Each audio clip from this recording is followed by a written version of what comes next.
বাজান দুনিয়া সম্পর্কে একটু মাঝে মাঝে একটু মুরাকাবা করো, আখিরাত সম্পর্কে একটু মুরাকাবা করো, অর্থাৎ চিন্তা করো, তারপর দুনিয়া থেকে বিদায় নিয়ে কবরে রওনা করো। কারণ হে কবরের যাত্রীরা, দুনিয়ার যে কোনো কাজের মধ্যে একবার নয়, দুইবার নয়, পাঁচবার যদি ঠগো, আবার ওই কাজের ভিতরে চেষ্টা করলে জিতবার আশা করা যায়। ম্যাজিস্ট্রেট কোর্টে কেস করিয়া যদি ঠগো, জজ কোর্ট, হাইকোর্ট, সুপ্রিম কোর্ট, আন্তর্জাতিক কোর্ট, প্রেসিডেন্ট কোর্টের ভিতরে আপিল কইরা জিতবার আশা করা যায়। কিন্তু এ কবরের যাত্রীরা, তোমার আমার সামনে আখিরাতের 5টা মামলা দাঁড় হইয়া আছে। এই মামলায় যদি খোদা না খাস্তে একবার কেউ ঠইগে বস, আর দ্বিতীয়বার দুনিয়াতে আইসা আপিল কইরা জিতবার কিন্তু আর আশা নাই। আমাদেরকে বলবো মাঝে মাঝে একটু চক্ষু বন্ধ করো, তারপর বিদায় নিয়ে কবরের দিকে পা বাড়াও। বাজান, যেই সম্পদের পিছনে পড়ছো, যেই ক্ষমতার পিছনে পড়ছো, যেই সম্মানের পিছনে পড়ছো, যেই গাড়ির পিছনে পড়ছো, যেই বাড়ির পিছনে পড়ছো, যেই নারীর পিছনে পড়ছো, একটু মাঝে মাঝে চক্ষু বন্ধ কইরা একটু মাঝে মাঝে চিন্তা কইরা দেখো, মরণ তো একদিন লাগবে। কারণ আজ পর্যন্ত দুনিয়ার ইতিহাস পইরা দেখো, যত বড় মেয়া বলো, যত বড় লোক বলো, যত বৈজ্ঞানিক দার্শনিক বলো, কেউ কিন্তু মৌতের হাত থেকে কেউ রেহাই পায় নাই, কোনোদিন পাবে না। বাজান, ভালো কইরা বোঝো, আমার মালিক কেমন জানি, তার নাফরমান বান্দা বান্দির আচরণ দেখে আমার মালিক ডাক দিয়া বলে, হারে কবি মালিকের ভাষায় ডাক দিয়া দিয়া বলে, এই আব্দুল করিম হে রহিমা খাতুন, আরে আমার মালিক কেমন জানি বলে, যখন তোমার কেউ ছিল না তখন ছিলাম আমি, এখন তোমার সব হয়েছে, পর হয়েছি। এ বান্দা বান্দি মনে রাখিস, আবার যখন তোমার কেউ রবে না, তখন রব আমি। আমার কাছে আসতে হবে, যতই ভাবো তুমি। যদি ভালো হইতে চান, আর যদি জাহান্নাম থেকে বাইসে জান্নাতে যাইতে চান, আল্লাহর হুকুম কিন্তু মানা লাগবে। আল্লাহর হুকুম না মানা পর্যন্ত আপনি কখনোই আপনার যে চিন্তা, লক্ষ্য, উদ্দেশ্য কখনোই বুঝতে পারবেন না, সম্ভব। তাহলে আল্লাহ বলছেন যে তোমরা সাদিকিন বান্দাদের সঙ্গী হও, আর আপনি হন নাই, তাহলে আপনি লক্ষ্যে পৌঁছবেন কিভাবে? কোনোদিন সম্ভব না। এই কথা ঠিক নেবে? ঠিক। এই জন্য আমার ভাইদেরকে বলবো, বিশেষ করে পর্দা আলে মা বোনরা তারা শুনতেছেন, একটু পরীক্ষামূলক দেখেন, সাদিকিন বান্দাদের সংস্পর্শে যাওয়ার পরে আপনার দিলের অবস্থানটা পরিবর্তন আল্লাহর বদলে হবেই, কোনো সন্দেহ না। এরপরে আমি আপনাদেরকে বিশেষ করে বলবো যে দিন রাত্র যত যায়, কিয়ামতের দিকে ততই তো আগেই যাইতেছে সময়, ঠিক কি না? আজকে বাংলাদেশের মধ্যেও দেখবেন অনেক মুসলমান সন্তান পর্যন্ত তাদের কাছে ইসলামের নীতি আদর্শ, তাদের কাছে আল্লাহ আল্লাহ রসুলের কথা ভালো লাগে না। কথা ঠিক না? ঠিক। তাদের কাছে এখন ভালো লাগে পাশ্চাত্যের বিজাতিদের কালচার, তাদের কাছে আজকে ভালো লাগে বিজাতিদের পাশ্চাত্যের নিয়ম নীতি আদর্শ আচরণ। এটা কি ভালো লক্ষণ না খারাপ লক্ষণ? হ্যাঁ, আজকে ভালোই লাগছে। ওই যখন সংলাপ করছিলাম আজকে, শুনছেন না? আজকে সংলাপ করছিলাম, বিভিন্ন দলীয় নেতারা আসছে, তা 2-1 কর্নেল বক্তব্য রাখছিল। এই তারা হইল রিটায়ার্ড পার্সন, তারা বলতেছে যে আমার বলতে এত ভয় কিসে যে আমি একজন মুসলমান, আমি একজন মুসলমান এই পরিচয় দিতে আমার দুর্বলতা কেন? হ্যাঁ, এই জন্য আমার ভাইদেরকে বলবো যে আমি সেদিনকে আরো কোন ছাত্রদের এক প্রোগ্রামে বলছিলাম না কোন জায়গায় জানি, যে সর্বপ্রথম আমাদের গুরুত্ব দিতে হবে এবং পরিচয়টা আমার ভিতরে বদ্ধমূল করতে হবে যে আমি একজন মুসলমান। আর যখন আমি বলবো আমি মুসলমান, তখনই মুসলমানদের কোনো কাজ আছে না নাই? মুসলমান শব্দের অর্থ তো বোঝা লাগবে। মুসলমান একটা আরবি শব্দ। কি শব্দ? এই ইংরেজিতে বলা হয় সারেন্ডার, ইংরেজি কি? আর বাংলা অর্থ হলো আত্মসমর্পণ। এর নাম হলো মুসলমান। কথা ঠিক না ঠিক? আচ্ছা, আত্মসমর্পণ, সারেন্ডার। এই কার কাছে সারেন্ডার করবেন? আমরা ঈমান আনার সময় কি পড়ছিলাম? লা ইলাহা ইল্লাল্লাহু মুহাম্মাদুর রাসূলুল্লাহ, লা মাকসুদা ইল্লাল্লাহ, লা মাহবুবা ইল্লাল্লাহ, লা মাশুকা ইল্লাল্লাহ, লা ইলাহা ইল্লাল্লাহু মুহাম্মাদুর রাসূলুল্লাহ। কবি এক কথায় বুঝাতে দিয়ে বলছিলেন, হে মুসলমান, না আমেরিকা লা লন্ডন সে হুলফাত, না আমেরিকা লা লন্ডন সে হুলফাত, আমি মস্তে মদিনা কর খোদায়া। এ মুসলমান সন্তানেরা, আমাদের রাস্তা তো আমেরিকা লন্ডন বিজাতিদের কালচার এবং তাদের নীতি আদর্শ এবং তাদেরকে ফলো করা, এই রাস্তা আমাদের না। এই রাস্তা কি আমাদের? আমাদের রাস্তা হলো মদিনা শরীফ ঘুমাইয়া আছে, মুহাম্মাদুর রাসূলুল্লাহ সাল্লাল্লাহু আলাইহি ওয়াসাল্লাম। আমাদের রাস্তা হলো সেই আল্লাহর হাবিবের আনিত সেই নীতি আদর্শের রাস্তা। কথা ঠিক কিনা? মুসলমান দাবি করব ঠিকই, কিন্তু কাম মুসলমান করব না, কাম মুসলমান করব না। আমার দাদাজানের ক্যাসেটের বয়ানে শুনছাম, মুরব্বীরা অনেক সময় বলে, আচ্ছা আপনারা যারা মাহফিলে আসছেন, আপনাদেরকে যদি জিজ্ঞাসা করি আপনারা বেহেশতে যাইতে চান কে কে, জাহান্নাম থেকে বাঁচতে চান কে কে? আচ্ছা, একজনও বাদ আছে না? সবাই হাত উঠেছে, সবাই হাত উঠেছে না? এখন দাদাজান রহমাতুল্লাহি আলাইহি বলেন, মাশাআল্লাহ, আমি খুব খুশি হয়েছি, আলহামদুলিল্লাহ, আপনারা সবাই বেহেশতে যাবেন। এটা ভালো কথা না? কথা বলেন না কেন? না খারাপ কথা? এই আশাটা থাকা লাগবে না? কিন্তু বাজান, আপনাদের কাছে আমি একটা প্রশ্ন রাখলাম, আপনারা উত্তর দিয়ে। কি প্রশ্ন? আপনার বাড়ির পাশে হিন্দু হরিচরণ, নাম কি? হরিচরণও দাড়ি কামায়, তুমিও দাড়ি কামাও। হরিচরণ সুন্নাত তরিকায় চলে না, তুমিও সুন্নাত তরিকায় চলো না। হরিচরণ হিন্দুর বিবি পর্দা নাই, তোমারও বিবি পর্দা নাই। হরিচরণ হিন্দু পর্দা করে না, তুমিও পর্দা করো না। হরিচরণ কোনটা হারাম কোনটা হালাল এইটা তুমি পার্থক্য কইরা খায় না, চলে না, তুমিও পার্থক্য কইরা খাও না, চলো না। এক কথায় হরিচরণ মিথ্যাবাজি করে, জুলুমবাজি করে, চাঁদাবাজি করে, গুণ খুম অনেক কিছু যার দরকার তাই করে। হুবাহু ওই কাজটা তুমিও করো। এখন তোমার কাছে বিচার রাখলাম, হরিচরণ যখন নাকি তোমার বাড়ির পাশের মসজিদের মধ্যে মুয়াজ্জিন আল্লাহর পক্ষ থেকে যখন তোমাকে দাওয়াত দেয়, আসসালাতু খায়রুম মিনান নাওম, ঘুম হইতে নামাজ ভালো।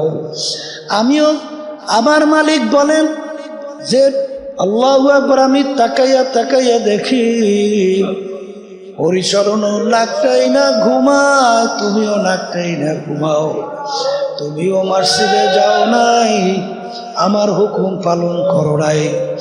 জহুরে তোকে ডাকছি পাই নাই, আসরে ডাকছি তোকে আমি পাই নাই, মাগরিবের সময় ডাকছি তোকে আমি পাই নাই, হারে এশায় ডাকছি পাই নাই। রমজানের রোজা রাখার জন্য বলছি, তুই রমজানের রোজা রাখো নাই। পর্দা আমার হুকুম ফরজ, তোদেরকে পর্দা করার জন্য বলছি, তোরা পর্দা করো নাই। হারাম হালাল তমিজ পার্থক্য করে ইমতিয়াজ কইরা খাওয়া চলার জন্য বলছি, তুই সেইটা করো নাই, মানো নাই। এক কথায় মিথ্যা বলতে মানা করলাম, তুই মিথ্যা বলো। জুলুম করতে নিষেধ করছি, জুলুম করো। পরের মাল ঠগাইয়া ক্ষমতা পাইয়া নিজের সম্পদ বাড়াইতে চিন্তাও করো না। এখন আমার দাদাজান বলেন, ভাই এখন তুমি বিচার করো। কিয়ামতের ময়দানে আমার মালিক যদি তোমাকে বেহেশতে নেওয়া লাগে, তোমার বাড়ির পাশের হরিচরণ কি দোষ করলো, ওকে কেন বেহেশতে নেওয়া যাবে না? এই জন্য আমার বাজানদেরকে বলবো, পর্দার মা বোনদেরকে বলবো, বাজান দুনিয়া সম্পর্কে একটু মাঝে মাঝে একটু মুরাকাবা করো, আখিরাত সম্পর্কে একটু মুরাকাবা করো, অর্থাৎ চিন্তা করো। তারপর দুনিয়া থেকে বিদায় নিয়ে কবরে রওনা করো। কারণ হে কবরের যাত্রীরা, দুনিয়ার যে কোনো কাজের মধ্যে একবার নয়, দুইবার নয়, পাঁচবার যদি ঠগো, আবার ওই কাজের ভিতরে চেষ্টা করলে জিতবার আশা করা যায়। ম্যাজিস্ট্রেট কোর্টে কেস করিয়া যদি ঠগো, জজ কোর্ট, হাইকোর্ট, সুপ্রিম কোর্ট, আন্তর্জাতিক কোর্ট, প্রেসিডেন্ট কোর্টের ভিতরে আপিল কইরা জিতবার আশা করা যায়। কিন্তু এ কবরের যাত্রীরা, তোমার আমার সামনে আখিরাতের 5টা মামলা দাঁড় হইয়া আছে। এই মামলায় যদি খোদা না খাস্তে একবার কেউ ঠইগে বস, আর দ্বিতীয়বার দুনিয়াতে আইসা আপিল কইরা জিতবার কিন্তু আর আশা নাই। বাজানদেরকে বলবো, মাঝে মাঝে একটু চক্ষু বন্ধ করো, তারপর বিদায় নিয়ে কবরের দিকে পা বাড়াও। বাজান, যেই সম্পদের পিছনে পড়ছো, যেই ক্ষমতার পিছনে পড়ছো, যেই সম্মানের পিছনে পড়ছো, যেই গাড়ির পিছনে পড়ছো, যেই বাড়ির পিছনে পড়ছো, যেই নারীর পিছনে পড়ছো, একটু মাঝে মাঝে চক্ষু বন্ধ কইরা একটু মাঝে মাঝে চিন্তা কইরা দেখো, মরণ তো একদিন লাগবে। কারণ আজ পর্যন্ত দুনিয়ার ইতিহাস পইরা দেখো, যত বড় নেয়া বলো, যত বড় লোক বলো, যত বৈজ্ঞানিক দার্শনিক বলো, কেউ কিন্তু মৌতের হাত থেকে কেউ রেহাই পায় নাই, কোনোদিন পাবে না। বাজান ভালো কইরা বোঝো, আমার মালিক কেমন জানি, তার নাফরমান বান্দা বান্দির আচরণ দেখে আমার মালিক ডাক দিয়া বলে, হারে কবি মালিকের ভাষায় ডাক দিয়া দিয়া বলে, এই আব্দুল করিম হে রহিমা খাতুন, আরে আমার মালিক কেমন জানি বলে, যখন তোমার কেউ ছিল না তখন ছিলাম আমি, এখন তোমার সব হয়েছে, বড় হয়েছি।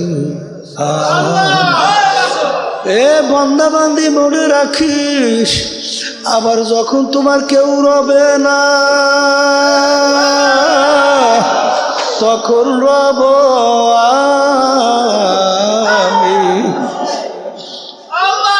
আমার কাছে আসতে হবে, যতই ভাবো তুমি। কিন্তু এ বান্দা বান্দি মনে রাখিস, তোদেরকে আমি দুনিয়ার ভিতরে পাঠাইছি পরীক্ষার হলে পরীক্ষা দেওয়ার জন্যে, পরীক্ষার হলের ভিতরে পরীক্ষা দেওয়ার জন্যে স্বাধীনতা দরকার আছে না নাই? বাজান পরীক্ষার হলে ছাত্রছাত্রী পরীক্ষা দেয়, বাজান 3 ঘন্টার জন্য সময় দেওয়া হয়, বাজান পেপারও দেওয়া হয় প্রশ্ন দেওয়া হয়। আরে কেউ যদি নিরিবিলি সময় পাইয়া যদি পরীক্ষা প্রশ্নের উত্তর ঠিক মতো না দেয়, যদি গল্প কাহিনী লেখা সময় নষ্ট করে, এক পর্যায়ে ফলাফল যখন বের হবে দেখবে ছাত্রছাত্রী ফেল করছে। এখন লজ্জায় মানুষের সামনে মুখ দেখাতে পারে না, ঘরের দরজা বন্ধ কইরা কাঁদে, কেন সময়টাকে নষ্ট করে ফেললাম। ঠিক বাজান রে, তোমাকে আমাকে মালিক পাঠাইছে। শব্দ করে দুনিয়াতে আমার মালিক পাঠাইছেন পরীক্ষার হলে পরীক্ষা দেওয়ার জন্যে, পরীক্ষার হলে পরীক্ষা নেওয়ার জন্যে। আমার মালিক বলেন আমি তোমাদেরকে স্বাধীনতা দান করলাম, কারণ স্বাধীনতা না থাকলে পরীক্ষা দেওয়া যায় না। পরীক্ষার হলে স্বাধীনতা দিয়া তোমাদেরকে আমি দুইটা রাস্তা দেখাইলাম, হাদাইনাহুম নাজদাইন, একটা জান্নাতের রাস্তা আর একটা জাহান্নামের রাস্তা। দুনিয়ার স্বাধীনতার ভিতরে তুমি যেই রাস্তায় চলতে চাবা, তোমাকে সেই রাস্তায় চলার শক্তি আমি দান করব। আর যদি বেহেশতের রাস্তায় চলতে চাও, সেই রাস্তায় চলার তৌফিক আমি তোমাকে দান করব। আর কেউ যদি স্বাধীনতা পাইয়া জাহান্নামের রাস্তায় চলতে চাও, আমি স্বাধীনতায় বাধা তোমাকে দেব না, ওই রাস্তায় চলার শক্তি আমি দান করব। এ আল্লাহর বান্দারা ফিরআউন মাওলার সঙ্গে চ্যালেঞ্জ করলো, খোদাই পর্যন্ত দাবি করলো, বনে ছেলে সন্তানগুলো ধৈরা ধৈরা জবাই করলো। এত শক্তিধর, তাকে বলার দিকেও কোনো শক্তি নাই। ফেরাউনের কথা, নীল দরিয়ার পানি ভাটা জোয়ার হয়। ফেরাউনের বাড়ির দরজা এমন একটা গাছ ছিল, যে কোনো রোগের নিয়াত কইরা খাওয়ার সঙ্গে সঙ্গে রোগ ভালো হয়ে যাইত। আমার মালিক ফেরাউনকে দুনিয়ার ভিতরে এমন আরামে রাখলো, ইতিহাসের ভিতরে দেখা যায় 750 বছরের মধ্যে ওর একদিন সর্দি জ্বর হয় নাই, এত আরামে রাখলো আমার মালিক। কিন্তু যখন ওর স্বাধীনতার হায়াতের বেড়া পার হইয়া গেল, আমার মালিক ওকে নীল দরিয়ার ভিতরে ফালাইয়া চুবাইয়া চুবাইয়া তারপর মারছিল। সাদ্দাত মাওলার সঙ্গে চ্যালেঞ্জ করলো, দুনিয়ায় ওর বেহেশত তৈরি করলো, মাওলার সঙ্গে চ্যালেঞ্জ করলো। আমার মালিকের সঙ্গে টিটকারি, মালিকের বেহেশতে যাবে না। বেহেশত কমপ্লিট দেখার জন্য দলে বলে যখন গেল, দেখে বেহেশতের দরজায় বাজান বুড়া দাঁড়াইয়া অপেক্ষা করতেন। আরে সাদ্দাতের মেজাজ টন, কে বুড়া আমার বেহেশতের দরজা দাঁড়াইয়া আছে। আহারে বুড়া ডাক দিয়া বলে, ও সাদ্দাত, আমি আজরাইল আছি তোর জান কবজ করার জন্য। আজরাইলের কথা শুই না, শরীরের ভিতরে থর থর করে কম্পন শুরু হয়ে গেল। ভাই আজরাইল বড় শখ করে বেহেশত তৈরি করছে, একটা নজর দেখার সুযোগ দাও। কথার কথা সালাম বলো, ওরে খবিস, আরে আমার মালিকের সমস্ত নেয়ামত ভোগ কইরা স্বাধীনতা পাইয়া ধরাকে সরা জ্ঞান মনে করলি না। আমার মালিকের দেওয়া নেয়ামত চক্ষু দিয়া দেখছো, যাদের চক্ষু নেই তারা বোঝে চোখের কত মূল্য।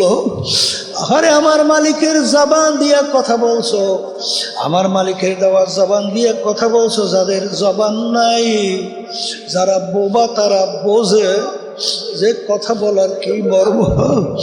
বাজান রে, আমার মালিক তোমাকে আমাকে নেয়ামত কান দান করলো, যারা শোনে না তারা বোঝে কান কত বড় নেয়ামত। বাজান অনেক বড় লোক আমাদের সামনে বাচ্চাদেরকে নিয়ে আসে, ফুট করে সুন্দর চেহারা, ওদিকে বাপের চক্ষু দিয়া বাইয়া বাইয়া টপ টপ করে পানি পড়ে। জিজ্ঞাসা করি ব্যাপার কি, কান দেয়ার বলে, হুজুর আমার মালিক ওকে প্রতিবন্ধী বানাইছে।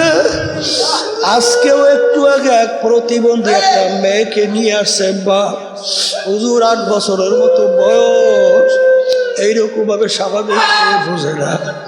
এ কপাল পোড়ারা, আজকে দুনিয়ার স্বাধীনতা পাইয়া, ক্ষমতা পাইয়া, দলের নেতা নেত্রী পাইয়া, আজকে সম্পদ পাইয়া, বাড়ি গাড়ি পাইয়া, আরামায়েশ পাইয়া ধরাকে সরা জ্ঞান মনে করো না। কিন্তু একটু মাঝে মাঝে চিন্তা করে, একটু চক্ষু বন্ধ করে মোরাকাবা করো। আমার মালিক ইচ্ছা করলে তোমাকে আমাকে প্রতিবন্ধী বানাইতে পারতো কি পারতো না? আমার মালিক তোমাকে আমাকে ব্রেন নেয়ামত দান করলো, এই নেয়ামত দান করছেন আমার মাওলা। এ দুনিয়াদার পাগল, আমার মালিক নেয়ামত দান করলে বাতাস টানলাম এবং ছাড়লাম। বাজান আমার মালিক যদি 5 মিনিটের জন্য বাতাস বন্ধ কইরা দেয়, বর্মে আর থাকবে না, প্রেসিডেন্টগিরি আর থাকবে না, সব লাশ হইয়া পইরা থাকবে। এই বাতাস নেয়ামত আমার মাওলা। এক কথায় মাঝে মাঝে একটু চিন্তা করো, মুরাকাবা করো। আইন তাউদ্দু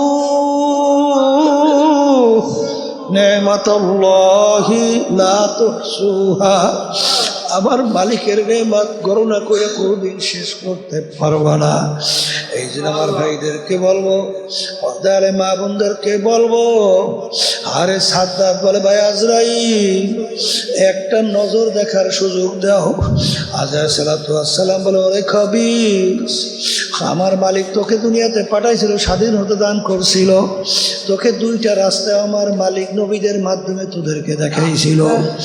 দুনিয়ার আনন্দ মোহে, দুনিয়ার মহব্বতে আখেরাতকে বলছ, আমার মালিকের হুকুম হয়ে গেছে তোকে ধৈর্য নেওয়ার জন্য। 1 সেকেন্ড আগেও হবে না, পরেও হবে না। ইদা জাআ আজালুহুম লা ইস্তাখিরুনা সাআতান ওয়া লা ইস্তাকদিমুন। ওরে খবিস, 1 সেকেন্ড আগে পরে হবে না কইয়া যখন খপ কইরা রুহটাকে ধরলো, ধৈরা টান দিয়া বের কইরা নিয়ে গেল, সাদ্দাতের ধরটা জমিনের ভিতরে কইরা রইল। এই বড়লোক আমার বাবারা, এই বড়লোক আমার বাবারা, সম্মানিত আমার বাবারা, হে কবরের যাত্রীরা, মনকে বুঝাও বুঝাও। দুনিয়ার ভিতরে এমন কোনো জাতি নাই যে পরকাল বিশ্বাস করে না। হিন্দুরাও করে, খ্রিস্টানরাও করে, আমরা বিজাতিরাও করে, আমরা মুসলমানরাও করি। কিন্তু আজ পর্যন্ত মুসলমান জাতি ছাড়া চ্যালেঞ্জের মাধ্যমে বুক ফুলাইয়া গলা টান করে কেউ দুনিয়ায় বাঁচতে পারে নাই। এ মুসলমান আমার বাবারা, আজকে মুসলমানের ঘরে জন্মগ্রহণ কইরা কিয়ামতের ময়দানে খোদা না খাস্তা যদি জাহান্নামের শিকল হাতে পায় লাগে, এর চেয়ে কপাল পোড়ার সারে জাহানে হইতে পারে না। এই জন্য বাজান আমার আব্বাজান রহমাতুল্লাহ আলাইহি প্রায় বলতেন, যেই মামলার তদবির নাই সেই মামলারও কিন্তু খালাস নাই। আসলে তোমার আমার ইমান দুর্বল, এই জন্য গুনার পর গুনাহ করতেছে, এটা চিন্তাও আসে না, চোখেও পানি আসে না, বাপের জন্য চেষ্টাও নাই। ওদিকে আল্লাহর ওলির ইতিহাস পইরা দেখো বাজার, একটা গুনাহ হয়ে যাওয়ার পরে পাগলের মতো অস্থির হইয়া কাল্লা আর মালিকের দরবারে হাত উড়াইয়া মালিকের দরবারে মাপ চায় আর কান্দে। আদম আলাইহিস সালাতু ওয়াস সালাম, আমার মালিক হুকুম করলো গন্ধম খাইও না, গন্ধম খাইছে, দুনিয়ার ভিতরে আসলো। বাজান আল্লাহ, এমন লজ্জা, 2 চোখের পানি বাইয়া বাইয়া টপ টপ কইরা পড়ে। বাজান ইতিহাসে দেখা যায় আকাশের দিকে মুখ কইরা লজ্জায় তাকাইতো না। আরে এক শ্রেণী আমার বাবারা, পর্দালে মা বোনেরা, বাজার গুনার পর গুনাহ কইরা যাইতেছে, একটু চিন্তাও হয় না, একটু ভোরাও বেকা হয় না। আমার মালিক বলেন এক শ্রেণী আমার বান্দা বান্দি দুনিয়ার ভিতরে এরকম আছে, তাকশাইরু মিনহু জুলুদুল্লাযীনা ইয়াখশাউনা রাব্বাহুম সুম্মা তালিনু জুলুদুহুম ওয়া কুলুবুহুম ইলা যিকরিল্লাহ। এক শ্রেণী আমার বন্দাবাদী দুনিয়ার ভিতরে এরকম আছে, যখন তাদের কাছে আমার আযাব ও গজবের আলোচনা করা হয়, আল্লাহ আমার গজব আযাব ও গজবের কথা স্মরণ পড়ে আমার জাহান্নামের ভয়, তাদের শরীরের চামড়াগুলা থরথর করে কাঁপে ওঠে, তাদের কলবটা বিচলিত হইয়া যায়। বাজার কই গুনার পর গুনা তো কইরা যাইতেছি, কই তোমার আমার তো একটু চামড়াও মাওলার ভয় আযাব গজবের ভয় কাঁপলো না, এখন পর্যন্ত কামেল মোমেন হইতে পারো নাই। এই জন্য আমার বাজানদেরকে বলবো, ইয়াকিন বাজান তিনটা দরজা, একটা হলো ইলমুল ইয়াকিন, আর একটা হইল আইনুল ইয়াকিন, আর একটা হলো হকুল ইয়াকিন। এই যে তরিকার সবক শোনেন, এই যে তরিকার 5টা ঔষধ বাজার, সকাল সন্ধ্যা আল্লাহর জিকির করা, 2 নম্বর ঔষধ আল্লাহর ওলিদের কিতাব পড়া, 3 নম্বর ঔষধ বাজার সাপ্তাহিক তালিম হালকা জিকিরে উপস্থিত থাকা, মাসিক ইজতেমা কষ্ট করে সব গুজারাতে হাজির থাকা, 5 নম্বর চরবনাই যে বছর 2বার মাহফিল ব্যাটারি চার্জ বাজার, সেখানে বিনা ওজরে কামাই না দেওয়া বাজার। এই যে তরিকার সবক আল্লাহর কুতুবেরা তোমার আমার জন্য রাইখা গেছে, এই সবক আদায় করার পরে আল্লাহর ফজল ও করমে ইয়াকিন বাড়তে বাড়তে আল্লাহর ফজল ও করমে হকুল ইয়াকিনে যাইয়া পয়সা যায়। বাজারে এই রাস্তায় না চললে বোঝানো যাবে না, এই রাস্তায় চইলা দেখো, ঔষধ পালন কইরা দেখো, দিনের দিন আল্লাহর ফজল ও করমে তোমার দেল নেকের দিকে ঝুঁকবে, গুনার থেকে ফেরবে। বাজার আগে গুনাহ করতে তোমার কোনো দেল একটু বাধা দিত না, এখন গুনার কাজ সামনে আসলে শরীরে কম্পন শুরু হয়ে যায়।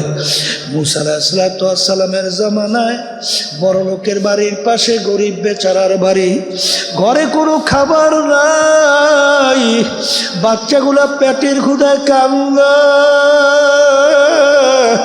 ছটফট করে মা বাচ্চাদের কান্না সহ্য করতে পারে না। পাশের বড় লোকের বাড়ি যাইয়া বলে, ভাই আমার বাচ্চাগুলো পেটের ক্ষুধা মারণা পড়লো, আমাকে তো খাবার দাও, বাচ্চাগুলোকে খাওয়াবো, বাচ্চাগুলা খাবে, তারা সুস্থ হবে। ওই বদমাইশ বলে, তুমি যদি আমার সঙ্গে খারাপ কাজে অপকর্মে লিপ্ত হইতে পারো তাইলে তোমাকে আমি খানা দেব। ওই আল্লাহর বান্দী আল্লাহর ভয়, আল্লাহর আযাব ও গজবের ভয় ওখান থেকে চলে আসছে, আইসা দেখে বাচ্চাগুলো এখন শ্বাস টানতেও পারে না, মরে মরে অবস্থা হয়ে গেছে। মায়ের সামনে বাচ্চা মারা যাবে, কোনো মা সহ্য করতে পারে না, পাগলের মতো দিক বিদিক হারাইয়া আবার আল্লাহর বাদী দৌড় দিয়া বলে, তোমার প্রস্তাবে রাজি, তাড়াতাড়ি খানা দাও, বাচ্চাগুলো বাঁচুক।